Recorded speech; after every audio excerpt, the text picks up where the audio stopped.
Well, I did that in high school. But I didn't know where I could have gone because I was worried about him and listening to what he thought and trying to allow him to dictate my life versus dictating my own life. I had good grades. My parents had the money to send me to college, but that circle pulled me to the wrong side of the conversation. So I had a daughter literally my last year of high school. And that changed the course of my life. And it took me a few minutes to right the ship. And I had to go through some things to figure out how to do that. Now I ended up meeting my now husband of 39 years. Most of y'all are not 39 years old.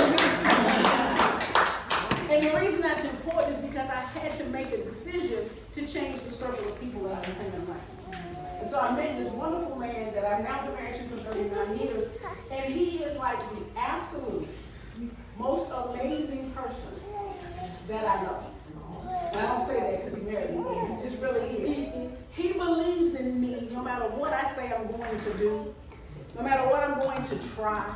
He pulls stuff out of me that I would otherwise have let sit dormant. He says, no, go ahead, do it. No, go ahead and do it. I don't make all excuses, why I can't, why I shouldn't, why it might not work. But none of that would matter if when he was throwing that encouragement at me, I wouldn't catch it. So I had to catch that encouragement. I had to know that I was worth it. I had to know that I had value. I had to personally grab hold of all of that and say, I am worth it. So on my website, the thing that I always say is, go get all the pieces of you that you left out in the world, that left holes in you, and go get those pieces and put them back so that you can become the whole entire you that you were designed to be. Because otherwise you miss out on the life that you could have. I watched a movie years ago, it's called Their Eyes Were Watching God. And in this movie, this lady says, you know what? I'm going for everything I want in life. 20 years later, no matter how hard her journey was, no matter what happened to her, she could die with peace when she went after the things she wanted to go after. The circle that she had previously been around was sitting on the porch, yakking about what she was doing, talking about who she thinks she is. I typically, when I speak, don't speak sitting down. Because before in my life, I was always sitting down. My voice was down. My behavior was down. So whenever I'm in a room and they say, introduce yourself, I typically stand. Because it took a lot for me to be able to do that. I had to shed all of the couldn'ts, didn'ts, what if I had. I had to shake all that off. So as you're journeying on your psychology and social work, all of those things matter because you've got to believe that you can do it. And you have to believe there's a value in you that you can add to someone else's life. Because without those things, it's just circular. We just go around and around and around and around and we never accomplish anything. When I went to school, my husband said, you know, you could do that. I said, yeah, but I got 2 kids now. Of course, now we're married and we have our second child. And I made excuses about, well, I'm too old to do that. I'm, 20-some odd years old. Like that was really old. But he said, no, but you can do it.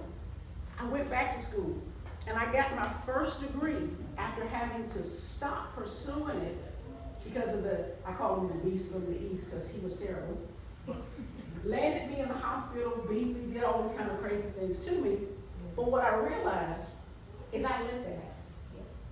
Because at some point, anything that happens to you is your fault, whether it's good or bad. And so being a single mom is one of those times when you say, well, I didn't plan to be a single mom. You might not plan to be a single mom, but are you planning to be a good mom? Are you planning to be the kind of mother that your children look up to? Because that's going to be on you. Won't be anybody else's fault. You can't blame him, them, and all of those people, because now you have to own what you're doing. So I went back to school and I got my first degree. I graduated with the 3rd highest GPA in that whole graduating class.